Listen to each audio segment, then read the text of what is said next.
Telangana high court నిన్ను హర్షించే తీర్పు ఇచ్చింది, ఆనందపరిచే తీర్పు అని మేము భావిస్తూ ఉన్నాం.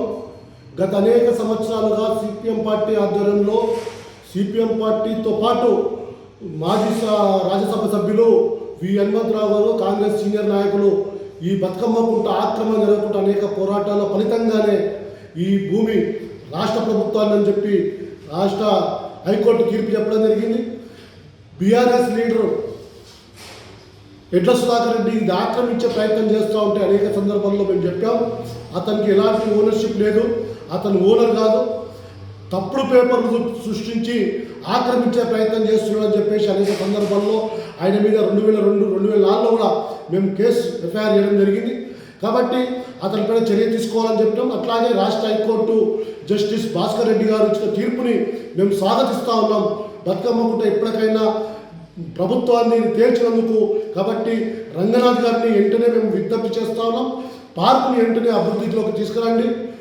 ఏదైతే అభివృద్ధి చేస్తే 5 ఎకరాల 15 గుంటల భూమి ఏదైతే రాష్ట్ర ప్రభుత్వాన్ని తేల్చిందో మొత్తం 15 ఎకరాల మీద తీర్పు చెప్పారు.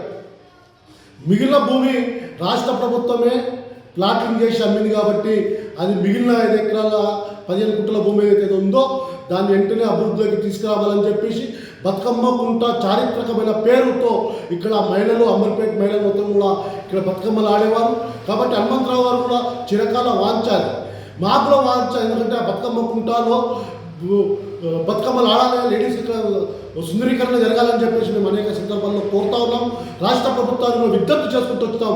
గత ప్రభుత్వం అది పెడచలను పెట్టడం వల్ల గత ప్రభుత్వం చేసే తప్పు ఈ రాష్ట్ర ప్రభుత్వం కూడా తప్పు చేయొద్దని చెప్పేసి ఇప్పటికైనా ఈ ప్రభుత్వాన్ని అని చెప్పి రాష్ట్ర హైకోర్టు, గతంలో సుప్రీంకోర్టు కూడా తెలిసింది కాబట్టి కుంటల్లో ఆక్రమణ కాదని ప్రజలకు అందుబాటులో తీసుకురావాలని చెప్పి సుప్రీంకోర్టు కూడా చెప్పింది కాబట్టి చెరువులు, కుంటలు, నాలాల పైన సుప్రీంకోర్టు తీర్పు గతంలో తీర్పు ఉంది కాబట్టి ఆ తీర్పుకు అనుగుణంగానే రాష్ట్ర హైకోర్టు కూడా తీర్పు ఇచ్చిందని మేము భావిస్తూ ఉన్నాం.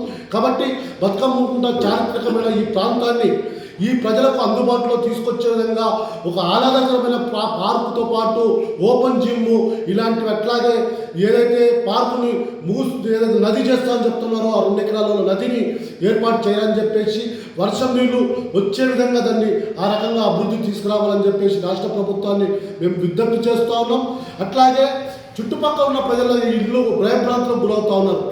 15 ఎకరాలు అనేసరికి ఉన్న భూమి ఏదైతే ఉందో ఆ భూమిలోనే పార్కును అభివృద్ధి చేయాలని చెప్పి మేము కోరుతా ఉన్నాం. ఏ ఒక్కరి ఇల్లు కూడా ఆ పేర్లకి వీలు లేదని చెప్పేసి రాష్ట్ర ప్రభుత్వానికి మేము డిమాండ్ చేస్తా ఉన్నాం.